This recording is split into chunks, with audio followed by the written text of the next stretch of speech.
اعوذ باللہ من الشیطان الرجیم، بسم اللہ الرحمن الرحیم۔ میں آپ کی میزبان نور زہرا نقوی مدرسہ تعلیم القرآن کی طرف سے، اور آج جس موضوع پر ہم گفتگو کریں گے وہ نماز میں رکن یا غیر رکن میں کم یا زیادہ ہونا، نماز میں رکن یا غیر رکن میں کمی بیشی۔ تو اس موضوع پر گفتگو کرنے کے لیے ہمارے ساتھ موجود ہیں مدرسہ تعلیم القرآن کی طلبہ خواہر کرن حیدر۔ جی خواہر، السلام علیکم ورحمۃ اللہ وبرکاتہ۔ وعلیکم السلام ورحمۃ اللہ وبرکاتہ۔ خواہر، جیسا کہ میں نے بتایا کہ آج ہم نماز میں رکن یا غیر رکن اگر کم یا زیادہ ہو جاتا ہے تو اس کے احکامات پر گفتگو کریں گے۔ تو اب میرا آپ سے سوال یہ ہے کہ آپ بتائیے گا کہ اگر کسی سے نماز پہ رکن یا غیر رکن کم یا زیادہ ہو جاتا ہے تو اس کی نماز کا کیا حکم ہے؟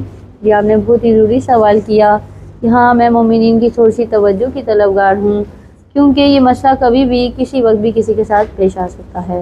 ہمیں بتانا یہ چاہوں گی، آپ نے بہت اچھا سوال کیا کہ اگر نماز میں رکن یا غیر رکن میں کوئی کمی یا پیشی ہو جاتی ہے تو اس کی نماز کا کیا حکم ہے۔ تو ہمیں بتانا یہ چاہوں گی کہ اس کی دو صورتیں ہیں۔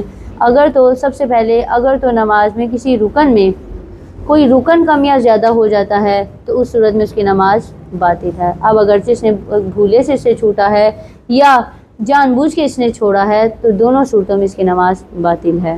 مثلا اگر کوئی رکوع کو 2 دفعہ کر لے یا رکوع کرنا ہی بھول جائے، اب کیونکہ رکوع ایک رکن ہے، اب اس نے رکوع کو چھوڑ دیا ہے یا رکوع کو زیادہ کر دیا ہے، اس لیے اس کی نماز باطل ہے۔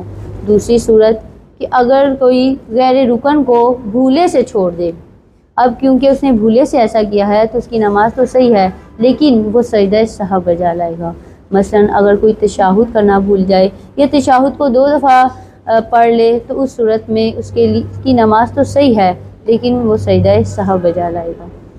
جی مومنین اکرام، خواہر نے بہت زیادہ اچھی وضاحت کی ہے کہ اگر ہمارے سے نماز میں کسی رکن میں کمی پیشی ہو جاتی ہے، یعنی ہمارے سے کوئی رکن کم یا زیادہ ہو جاتا ہے، اب چاہے وہ جان بوجھ کر ہو یا چاہے وہ غلطی سے ہو، ہماری نماز باطل ہو جاتی ہے۔ اور اگر غیر رکن میں کوئی کمی پیشی ہو جاتی ہے، اگر تو وہ غلطی سے ہے تو پھر ہماری نماز ٹھیک ہے لیکن ہمارے لیے ضروری ہے کہ ہم سجدہ سہو بجا لیں۔ تو خواہر، میں آپ کی بہت زیادہ شکر گزار ہوں اور میں امید کرتی ہوں کہ مومنین آپ نے ہمارے پروگرام سے استفادہ حاصل کیا ہوگا۔ اگر خدا نے توفیق دی تو ہم ایک نئے پروگرام کے ساتھ ملیں گے، تب تک کے لیے اللہ حافظ۔